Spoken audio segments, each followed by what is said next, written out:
In today's YouTube video, I'm going to show you how keeping it simple against the dollar defensive meta is the best way to chase your opponent out of it. Let's get into it.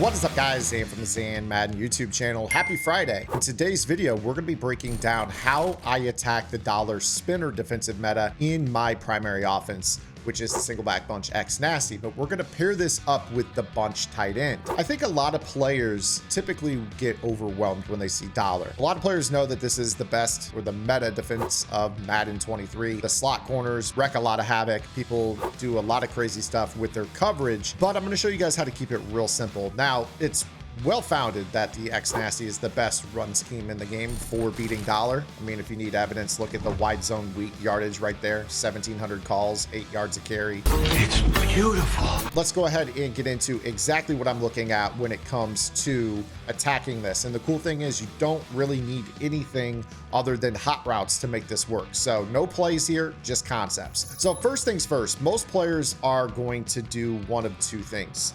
They're probably going to align in a regular alignment, or they're going to align in a base alignment.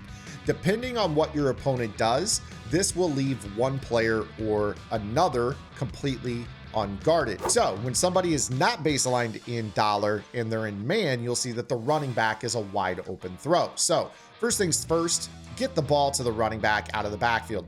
Oops.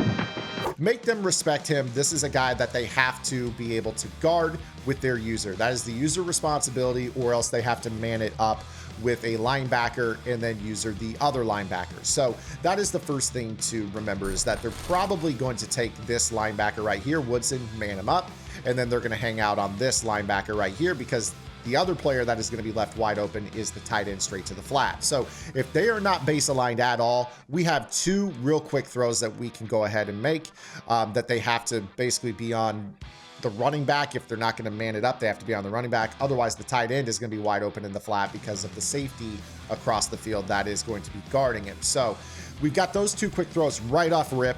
It can be really, really annoying. You can basically just attack the flats to the left or the right, make them commit to guarding, manning up guys that are going to be wide open in either flat. Now, the cool thing about this is that the majority of players that play this game, they are going to press in their spinner, but they are going to also individually back off their outside corners because they don't want to get beat on a press animation. So this is where I will start to get into a habit of doing what is a very, very simple motion concept, in which I will just go ahead and block against the blitz. I'll still probably attack the flat, make the user have to go out there, but I'm going to do something very, very simple, which involves just streaking the X receiver, putting right bumper on a post in the event that I actually am not going to throw my hot read.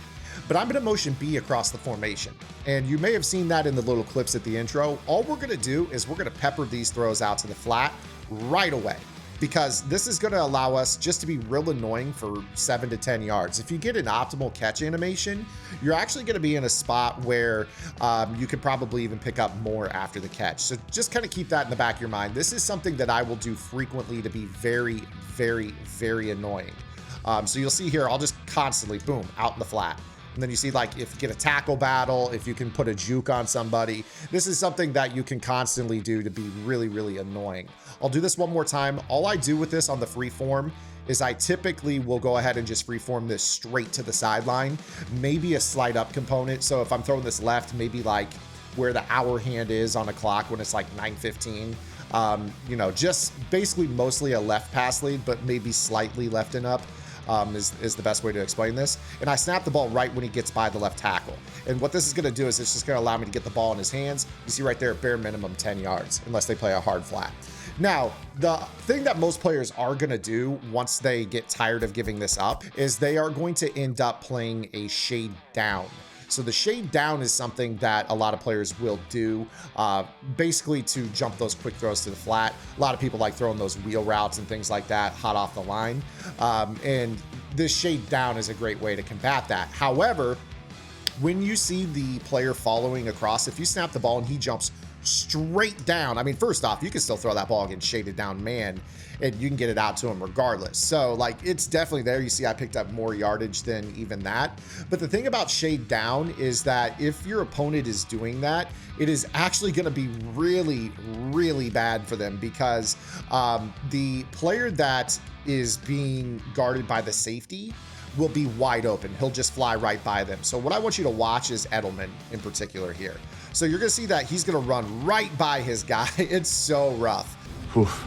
Any shaded down man gets absolutely fried at safety. So naturally, you can see with this simple motion scheme, we started off with a left read, a right read to the running back and the tight end with no motion.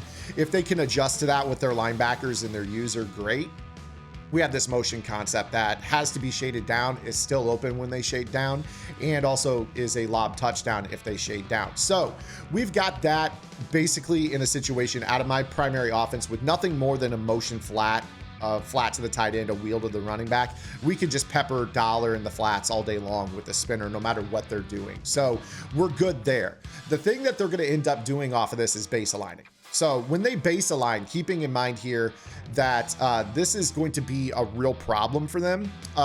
This is where I am very, very likely to get into my complementary formation. So I talked about how I want to marry this to the bunch tight end as well. So one formation to the right of X Nasty in my audible menu is the bunch tight end. When you audible into this, this is going to create a lot of problems for Spinner because the slot receiver on the left is unguarded. So let's go ahead and go straight back to pretending we just broke the huddle. Let's say that our opponent base aligns their spinner. They're going to man up the tight end. They're going to use her over here, most likely. So they're going to look something like this. So that way everybody's manned up, right? They're still sending pressure. We're good to go. We audible into any play in the bunch tight end. Let's take a look at what the play art looks like. So first off, we got that linebacker that was manned up on the tight end. He's still on the tight end. We're going to have to go ahead and fix this, right? So we're going to take this linebacker, man him up on the open receiver. Now this guy's the user. We think that we're in a good spot, right? You would be kind of right, except for the issue that you're going to face now is going to lie in that I can motion and uncover damn near anybody I want here with this. So let's start off with just kind of holding up the play art for the defense. If I motion across the formation, you're going to see here how now the running back is wide open in the flat. So now they're in a position where the running back to the left is once again an issue. The left linebacker should be manned up on him, but he's not. So now they've got to go ahead and re-man up. They're probably going to have to go ahead and do something like this, man him up on him. Now they're back on this guy, right?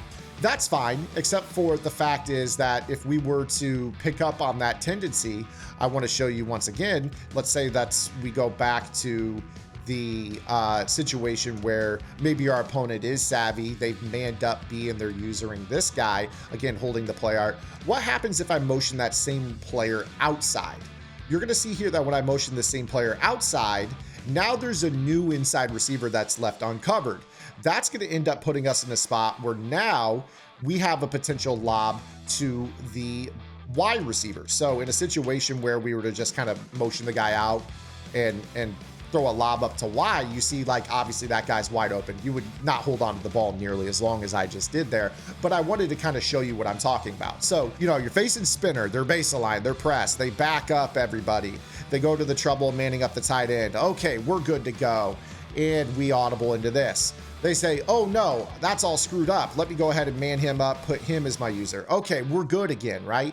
Well, from the offensive point of view, you're really not, because it's so simple for me as a player to go ahead and just block my running back, maybe put the tight end on a table route or a return route, and then just motion snap B to the outside and then lob up a one-play score to Y, because nobody's on him. Nobody is on him if they're not making these changes really quickly. So your opponent really, with no real work for you other than just audibling, using some flats and using a quick motion snap, cannot sit in Spinner at all as it pertains this, right? And then the other thing is, basically, we've already shown that they have to base align against this formation, but they can't base align against bunch tight end. So when we audible to the bunch tight end, their best method is probably going to be to unbase align, which is going to run that corner across the formation again. But now they're opening themselves back up to kind of the same drill that we had earlier, where we could do this kind of like little motion dealio where I could motion this guy across, then maybe I go ahead and motion him back across the formation. Now all of a sudden we're doing that follow stuff again. We go ahead and snap the ball and then throw this out to the flat potentially, or maybe you motion snap the guy across the formation, put him on a slant. Nobody likes being in man coverage where they have to follow and do all of this nonsense just to guard this. So base aligned, unbase aligned, you're going to be in a good position here with this. So again, just to reiterate, if your opponent is not base aligned, motion across an X nasty, throw the flat. You also have the tight end and the running back. Obviously, you just attack both flats with them. They have to be in both places, man up both accordingly. If they do base align, you're going to be audibling into the single back bunch tight end, doing the motion out trick, which makes the slot receiver wide open. If you motion across to the tight end side, it opens up the running back again.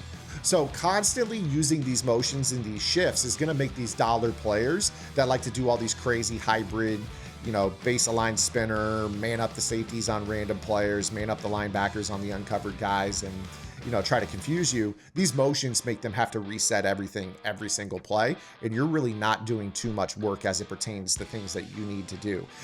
You're really just sticking to motion flats, a little formation shifting, motion another guy out of flat, motion a guy out to uncover somebody. Nothing I broke down here was anything more than flats, streaks, and slants. Very simple stuff that is going to make dollar very, very hard to run. Also, you obviously had the best run scheme in the game here in the X Nasty against the dollar defensive meta. So I hope that you guys enjoyed today's video. If you did, make sure you guys give it a thumbs up. If you have any questions, comments, concerns, or complaints, make sure you guys drop those below. Make sure you guys subscribe to the channel. And if you guys want more, check out gridirongameplans.gg for the rest of my single back bunch X Nasty offense that dominates all the most popular defensive metas in competitive Madden. Until next time, this is Zan. Get in the lab and good luck.